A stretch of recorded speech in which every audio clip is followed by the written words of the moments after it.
Om Namo Bhagavate Vasudevaya.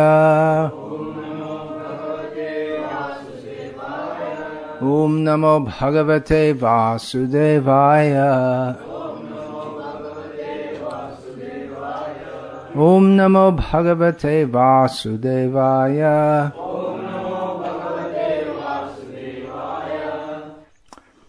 Srimad Bhagavatam, Canto 10, Chapter 9, Text 19, not 18, which is written on the board. Translation and commentary by His Divine Grace A.C. Bhaktivedanta Swami Prabhupada. Evang sandarshita hyanga harina bhritya vashyata svavashenapi krishnena yasyedam sheshvaram vashe. Translation. O Maharaj Parikshit, this entire universe with its great exalted demigods like Lord Shiva, Lord Brahma and Lord Indra is under the control of the Supreme Personality of Godhead. Yet the Supreme Lord has one transcendental attribute. He comes under the control of his devotees. This was now exhibited by Krishna in this pastime. This pastime is the pastime of Krishna being tied by Mother Yashoda.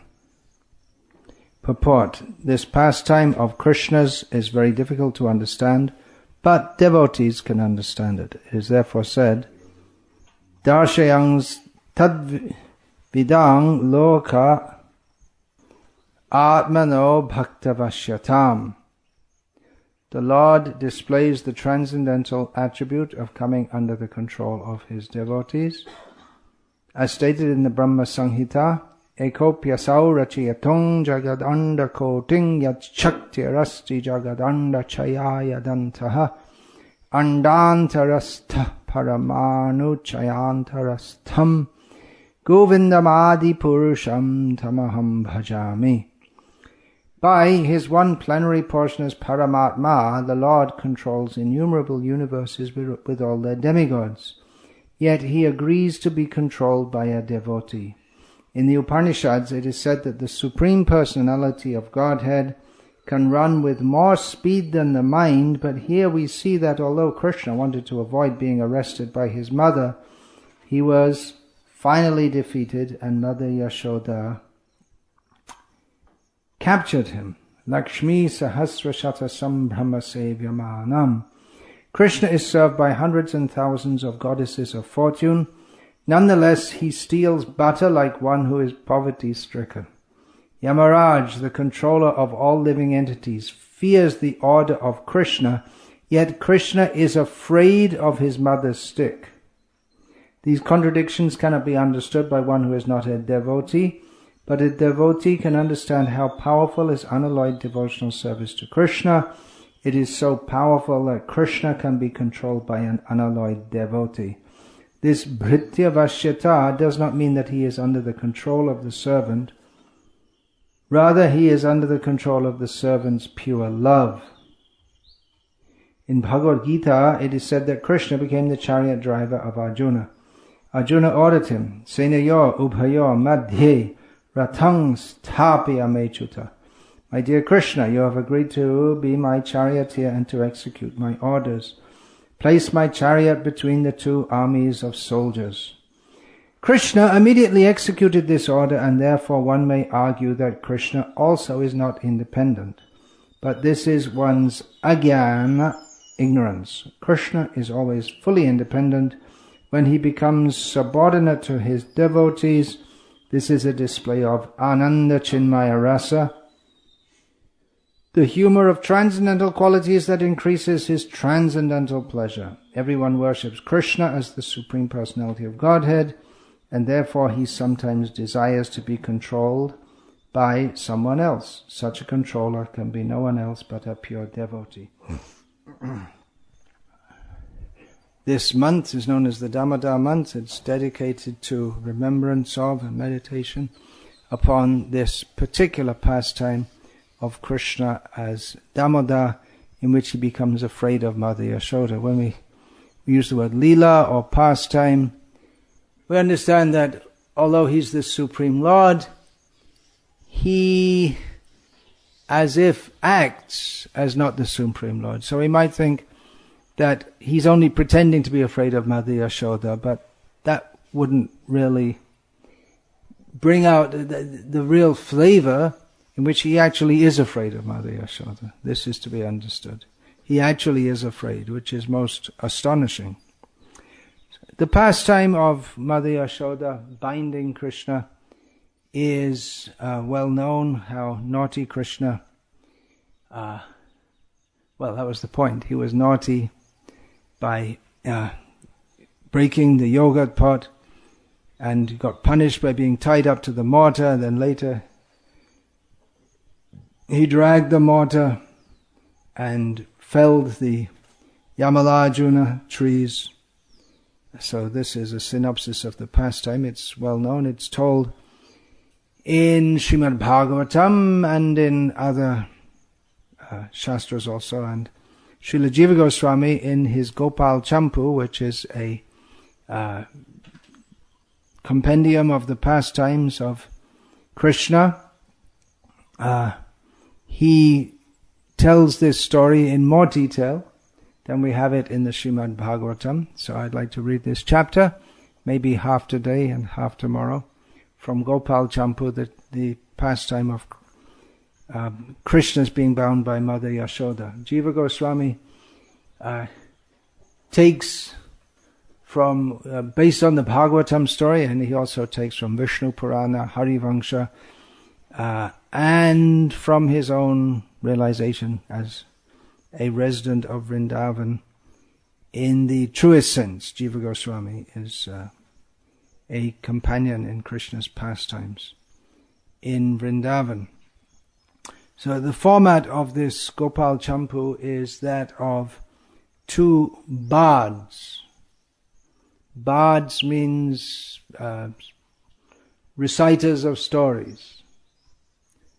And Srila Prabhupada pronounced birds as bards, if you listen carefully to his pronunciation. So Hayagriva Prabhu, when he was transcribing, he noted that in the beginning he was confused by that surely he means birds. So one of the bards is called Snigdha Kanta, and he's telling the stories of Krishna's pastimes to Nanda Maharaj and members in his court. Snigdha Kanta, and I believe the other one's called Madhu Kanta. Is that right? So when the cowherds seated themselves in the assembly the next day in the early morning, Snigdha Kanta spoke as follows. Once at the end of Kartik month, joyful Yashoda saw that Krishna was sleeping with his eyes closed, those eyes which were as beautiful as blue lotuses. This is Bhanu Swami's translation. There are different translations, and another translation is done by Kushakarta Prabhu, and somewhat frustratingly, there are significant differences in some places in the translation. So I asked Nityananda Prabhu, who is one of a disciple of mine who knows Sanskrit, and he said, well, I asked which one is best. He said, actually none of them are very good, but they all give the general idea. But generally in the Sanskrit of the Goswamis, in their writing, there are so many nuances which it's easy to just gloss over them and go on ploughing on, translating, missing all. The nuance means subtle points, which is part of being a poet, is that you write things which have they have an obvious meaning, and then they have other meanings. There's some work. What is that? Who composed that? There's some work which, if you read it in Sanskrit, if you read it, you can read it's Ram Lila, and then if you take it in another context, it's Krishna Lila. We have some taste of that in the Dhyang Sada Pari, this 2 verses in the 11th canto of Vande Mahapurusha Te Charanaravindam. Those 2 verses can be understood as prayers describing Lord Rama, Lord Krishna, or Lord Chaitanya. Although in the context it appears to be Lord Chaitanya. Anyway, going on. Krishna's eyes, sleeping with his blue lotus-like beautiful eyes closed, seen by Yashoda. Caressing him gently with her hand as he lay on the bed, she let him sleep. Slowly leaving the bed and going outside the room, she quickly tied up her cloth to engage in household chores in the early morning and began churning yogurt. On that day, Rohini mounted a chariot with Balaram and went to the house of Upananda by a special invitation as if pulled by ropes of affection. So then there you understand that Balaram wasn't around during this pastime. The affectionate servants came to complete their work. They were busily engaged because a great festival of Indra, traditional in the family, respected by all people, would be held at the beginning of the last month of the year, Margashirsha. So they're starting to prepare for that festival. While the servant women were arriving for their jobs, Yashoda was carefully engaged in churning the yogurt and singing while thinking that today her son was sleeping late. Absorbed in her son, she began singing about his pastimes while gazing at his face. Shukadev has said, one day when Mother Yashoda saw that all the maidservants were engaged in other household affairs, she personally began to churn the yogurt. While churning, she remembered the childish activities of Krishna, and in her own way she composed songs and enjoyed singing to herself about all those activities. She had a belt shining with jewels on her blue swaying cloth and was decorated with attractive jingling bells. That means the belt was decorated with attractive jingling bells. Not Mother Yashoda, exactly. She churned the yogurt with her 2 hands repeatedly, while looking at the face of her son, who was just beginning to open his eyes.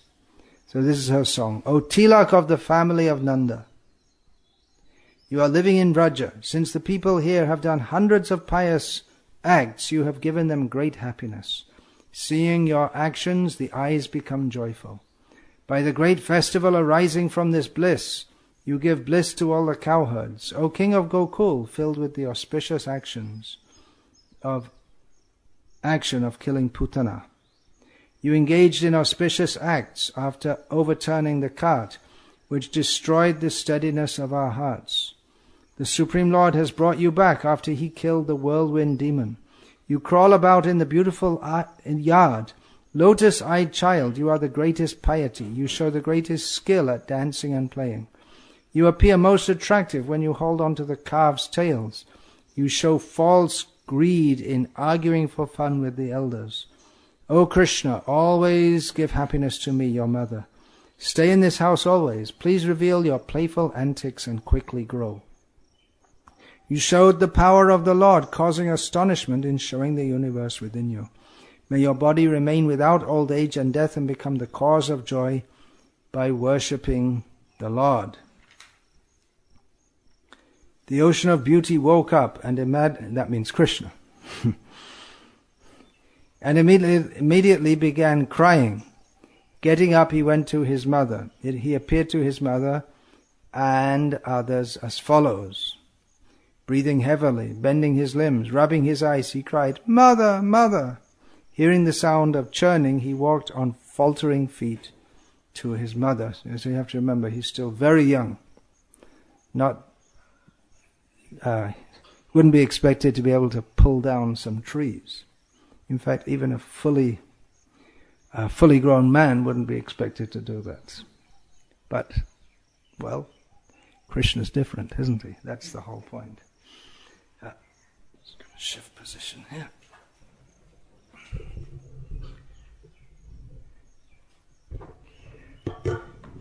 When Krishna stopped the movement of the churning rod with his soft words filled with affection caused by his mother's caring attitude, Yashoda fed the infant milk from her breasts. When the milk flowed from Yashoda like monsoon rains, Krishna was like a chatak bird drinking those showers. When Krishna had only half finished drinking, Yashoda, thinking that the milk in the next room may be boiling over, put Krishna down and went to the other room, thinking that she may drop him since she was moving very fast. Madhukanta said, "How could this happen? How could she think of leaving her son who was becoming thin from hunger, since she was the spotless example of love for her child?" Snigdhakanta spoke with a smile. "First hear this, since Yashoda was the perfection of motherly affection." Madhukanta said, "What is that?" Snigdhakanta said, "His parents thought, 'This is my son,' and from birth had possessiveness with complete disregard for their own bodies and houses. Brahma has said the following concerning all the people of Raja, so what to speak of his parents?" Quoting from Srimad Bhagavatam. "So what is left for you to give these devotees of Vrindavan, whose homes, wealth, friends, dear relations, bodies, children, and very lives and hearts are dedicated only to you?" End of the quote. Since the milk and yogurt were for Krishna, they were even more attractive than Krishna. This is the special nature of her love. Yes, she had put Krishna down so she could stop the milk boiling over, because the milk is for Krishna. In this regard, Srila Prabhupada, in one of his purports in this chapter, says that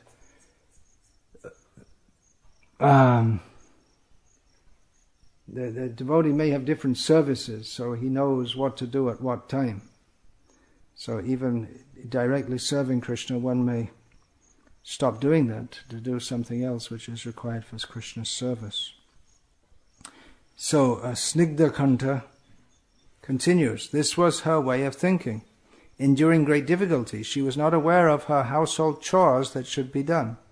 She thought more of Krishna as her son than of her body and house. Making Krishna the object of her compassion, she thought that her duty was to serve Krishna. Krishna also understood that her scolding and punishment were her show of affection. What more can be said of her affectionate caring for him? When the inhabitants of Raja became angry with him, it increased their love for him, just as sometimes the fire of lightning is seen in the thick cloud. The mother and son mutually benefit each other. When she went to take the milk off the fire, she spoke in joy. "I worship you with arati, but for a moment please protect the churning pot. After taking care of the milk, I will come as quickly as I can." While she quickly went from the churning place and then returned, the cloth covering her breasts completely sprinkled the path with milk. But because his desire was obstructed, Krishna became very upset. His lips red with anger and tears flowing from his eyes, he began to cry. He broke the pot with some stones, but did not touch a particle of this butter. Of the butter. It was the butter pot, yeah. Poets describe this. The white moons of his teeth became red like his lips, and his eyes, like chakora birds, became filled with tears. With his 2 lotus hands he destroyed the yogurt pot, showing his strength. So, well, yogurt pot with butter and whatever. The yogurt within remained intact. Krishna then created another festival. He carefully took the ghee from the hanging pot and began eating it. He then took the ghee pot away through a side door. Carefully he struck the door panel to loosen the bolt and then entered the storeroom. Bolting the door after entering, using a wooden bed to climb, he stole the ghee and then fled while no one was looking. Yashoda, seeing the milk had thickened on the stove, took the pot off and quickly returned to her son. Knowing the type of actions of her son, she felt both anger and joy, and then smiled. Though she was worried at first, a message from the sky caused her to smile. The voice from the sky said, "The baby bee, being very thirsty, has not been fully satisfied with honey, and has thus broken the lotus bud. On breaking the lotus and seeing only the contents flow out without honey, the bee has gone to another lotus and obtained honey. Moreover, you have shown skill in taking the milk off the fire, but you will be praised more for your ability to pacify the anger of your son." Hearing this, she smiled. Seeing his footprints of buttermilk, which indicated the path of his theft, by her own means she was able to unbolt the door and then acted as follows. When Yashoda left the room and saw that her son had made mischief, she followed him and then saw him as he was looking around with fearful eyes. He was moving his eyes about. "I have stolen the ghee and mother will see me. How will I meet her gaze?" Fearing her, he moved his eyes from ear to ear. He overturned a mortar and sat on it while feeding monkeys as his eyes moved here and there. Seeing him do this, Yashoda smiled slightly and became filled with astonishment. She silently approached in order to catch her thieving son, but seeing her, he began to flee. It is well known that the thief has 100 eyes, whereas the owner of wealth has only 2 eyes. The proud monkeys became full from eating the butter. Yashoda took a stick and, covering with a cloth, approached. Seeing her, he quickly climbed a tree. She ran after her fleeing son, but the flowers fell from her bound hair. "King of thieves, where are you going?" His beauty increased by his indistinct smiling and crying. She pursued him to catch him, but she could not catch him, just as a group of clouds going west by the wind cannot catch a small cloud going to the east. He ran where he thought his mother could not follow him. Thinking no one else was around, she followed him. When he ran without looking back, she could not catch him. When he looked back in fear, she was able to catch him with her hand. He used his eyes to try to find some way of escaping and began weeping to remove his mother's anger. He made his body falsely tremble out of boldness, but he could not wipe out his bad behavior. When she came face to face with him, he tried to cover his ghee-soaked limbs by smearing himself with dust. Seeing this, Yashoda said, "If you want to steal in this house, then look at this stick in my hand." When her lotus-eyed son was overcome with fear on hearing this, she threw down her stick. "Mother, do not beat me." With a hidden smile she said, "But you are a thief." In this way a quarrel began. "Ah, you are the king of thieves. Your father's lineage is all thieves." In this way the mother argued with the infant who had stolen the ghee. "How did the yogurt pot break?" "It was the Supreme Lord's stick." Krishna's not lying. It's God's stick. As if to say, I didn't do it, God did it. Who gave the ghee to the monkeys? Who created monkeys gave it to them.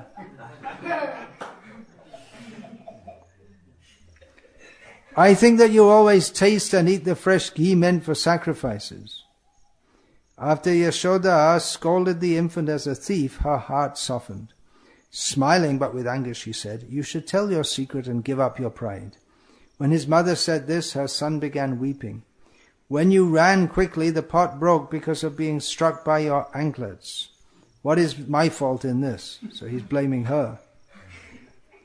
Inspired by the Lord, the monkeys entered the house to steal. When they pulled at the ghee, I caught it. Where is my fault? So he got ghee all over him because he was trying to save it from the monkeys. Just a liar, that's all. Shamelessly lying to his mother. Seeing you holding a stick, I ran away like a thief. Seeing that I was frightened, you tried to mercilessly beat me without justice. Yashoda spoke with repentance. "O best of thieves, with clever words. Though you are the son of the king of Raja, you are fond of monkeys and have the nature of a monkey. Fearful," you see, Mother Yashoda said it. She's a great devotee, so you have to believe it. Fearful, and to give fear to his mother, he said, "If I am a monkey, then I will go to the forest and stay there." His mother began to worry with fear. Who can understand him? A proud child will do this.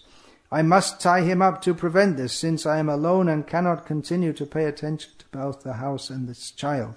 So that's why Mother Yashoda tied him up, so he didn't run away from home and join the monkeys. But she spoke aloud. "O thief who bewilders everyone with your restless eyes, do not think of avoiding me. After binding you up, I will go to the house quickly. If you show your strength, then steal something else." When she began tying him up, he became so angry that he breathed with a hissing sound. He said, "Rohini, where have you gone with Balaram? Because you are not here, she is binding me up. Please come quickly." Because Rohini was far away, she could not hear, but other women who were neighbors, who had previously scolded him, heard his cries and came. They laughed and said, "Has he done anything at your house?" So that she would remember her own previous words. Because they used to come and complain that Krishna has broken the pots and distributed yogurt to the monkeys, and Krishna would pretend that he hadn't done it. But now he's done it in his own house. Ignoring their words, Yashoda ignoring their words, she took an old string from her hair and began binding him around the waist to the mortar near the outer door, just as Rudra's followers bound up Daksha to teach him a lesson, but the string was 2 fingers too short. She took another silk string from her hair and tied the two together, but still the string was 2 fingers short. Even when the other women gave the churning rope, she could not tie him up. Just as a cloud touching a far mountain appears not to touch it, so the rope around his waist appeared to be 2 fingers too short. The other women laughed and said, "Oh Yashoda, we told you previously that he makes the original thief, Kapalaka, tremble by his great power of bewilderment. He shows himself to be a thief, taking joy in eating stolen goods." She said he was born at the wrong time. See his astrological chart. Don't blame me. Thus he does not know good from bad. But I think you have been put under a spell, since internally you are prejudiced against him, but externally you show yourselves differently. Laughing, they said, "Falling at your feet, we swear that we are not under some amazing spell." She then began to think, according to Garga's words, the Lord's powers are covering this body and he does not know what is happening. She repeatedly brought churning ropes from the women's houses to see the limits of astonishment and tried to bind him up, but found no way to do so. So it's not only all the ropes in her own house, but even from the neighboring women's houses. She repeatedly brought, attempting to bind her son, she found no end in this endless task. Perspiration flowed over her limbs, and her hair became loose. As much as Krishna made efforts to show his stubbornness, Yashoda's attempts became useless, as if under the influence of bad planets. It is understood that when his mind became moved by her fatigue, he became bound up by the first 2 ropes alone. All the other ropes became unnecessary. The performer of actions, Yogamaya, acting according to his desires, created this incident for his mother, which appeared like some illusion. Yogamaya performed such acts daily. Having tied up Krishna, she strengthened the rope with other ropes and tied him to the mortar. Having tied him up and showing harshness to him to teach him, his mother went to do her household chores with the other women, who were laughing. She placed other boys around him to protect him.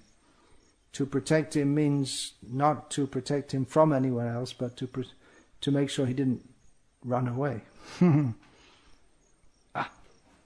Shifting here.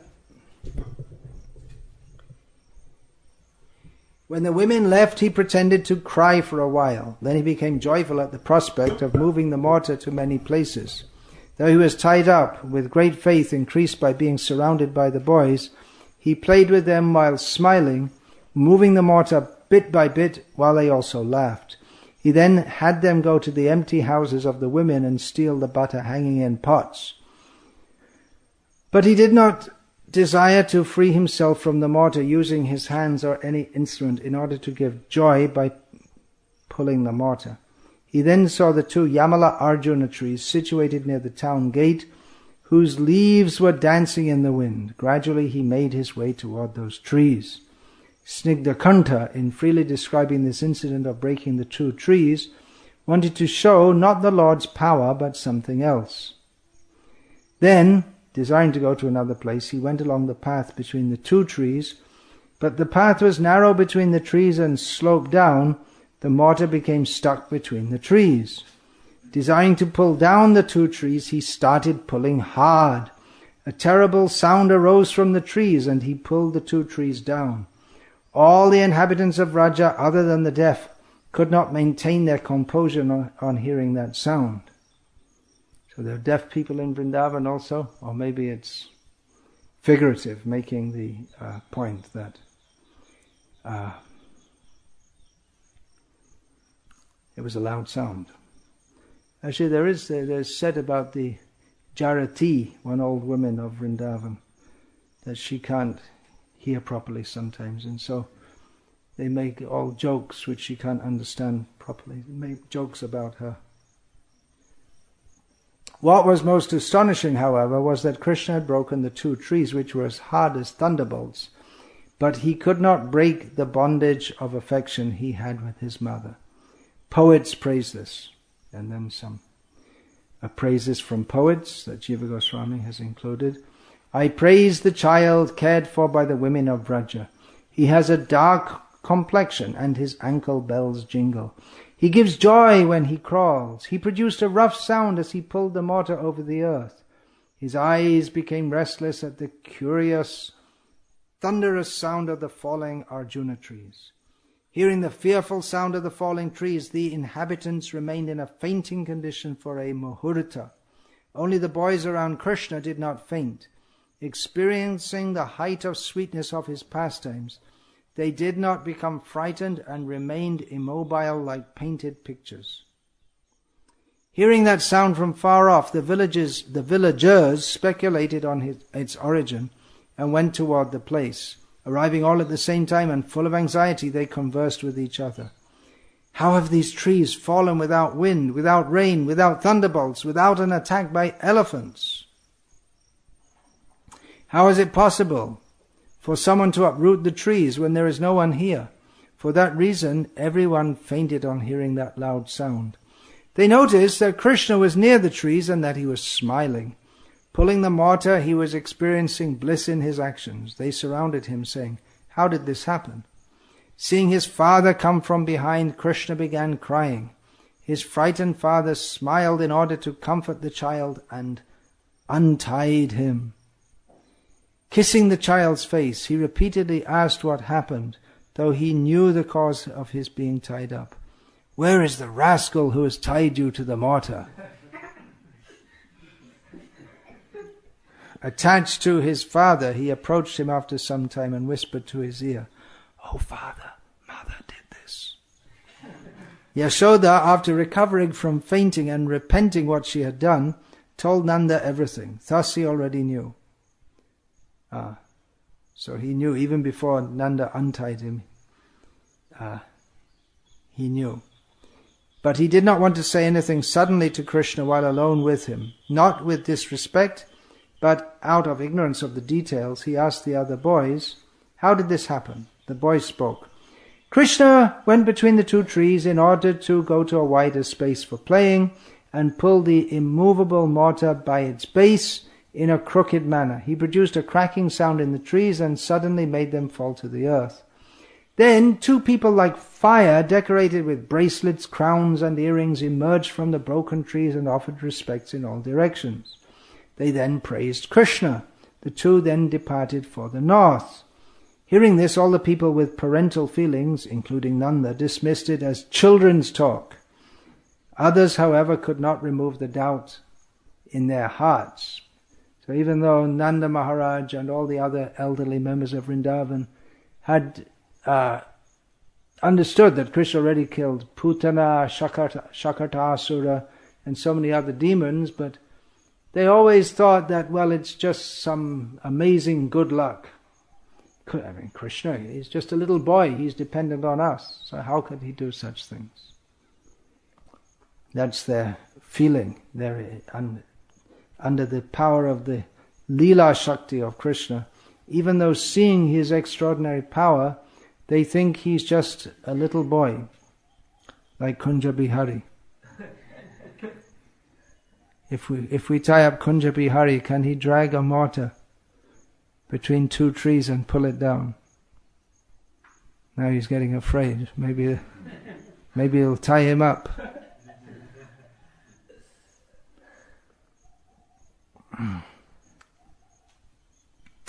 Gradually, one by one, others came and joined Nanda. Holding Krishna on his chest, he went to the Yamuna river to perform his daily rites. Taking a bath with his son, he had brahmanas chant auspicious prayers, and after dismissing them with great gifts, returned to his house to take his morning meal. Being unhappy because of separation from Krishna, and ashamed of having tied him up, Yashoda did not come out of the house and did not talk to other women in the house. When the other women left, Rohini, who solves all problems, surrounded her along with the respectable kitchen assistants. Nanda brought Krishna and Balaram and ate his meal with them while engaging in affectionate soft talk. He relaxed with the two, who were supreme bliss incarnate for 2 muhurtas. His heart was satisfied as if lying on a soft bed. He went to the cow shed at the time that the cows came and supervised their milking. Bringing white sugar from the house, he had the 2 boys, along with his friends, drink most beneficial milk, fresh from the cows as a substitute for breast milk. He taught them how to write some letters. Entering the house, he met with others to have his evening meal. Desiring unbroken happiness for his son, the head women, including Rohini, the jewels of their families, came and made a request. So this whole day's activities has been skipped in between. Went from the morning to the evening. O king, Yashoda has not eaten all day and she does not speak to anyone. Seeing that, all have also followed her example. Nanda spoke with sadness and a smile. What can we do? After showing anger, one should regret one's fault. They said with tears in their eyes, she is very soft internally and externally. She will be devastated by your words. Slightly smiling, Nanda then asked his son, will you go to your mother? Krishna said, no, I will spend my time with you. Then the wives of Nanda's elder brothers said, whose milk will you drink? Krishna said, I will drink fresh milk from the cows mixed with sugar. They all said, who will you play with? Krishna said, I will play with my father. I will bring my brother also. Nanda said, will you not go to your brother's mother? Angrily, Krishna said with tears in his eyes, she left me and went away. Hearing this, Rohini, with tears in her eyes, said softly, O son, why are you so harsh? Your mother is suffering. Not listening to her words, Krishna, with tearful eyes, glanced at his father's face. To attract Krishna, Rohini gave a signal to Balaram. Balaram went to Krishna and held his hand. Krishna rejected his hand and went to the lap of his father and held his arms around his neck, looking at Nanda's tear-filled eyes and bringing Nanda under his control. So this is a great disaster in Vrindavan, that Krishna has rejected Yashoda and won't go to her, won't have anything to do with her, and she's completely devastated because everyone's blaming her that she tied up Krishna and he left him alone, and then he got in such a danger. He went under those trees and the trees fell down. They didn't think that he'd pull them down, but they thought it was very dangerous.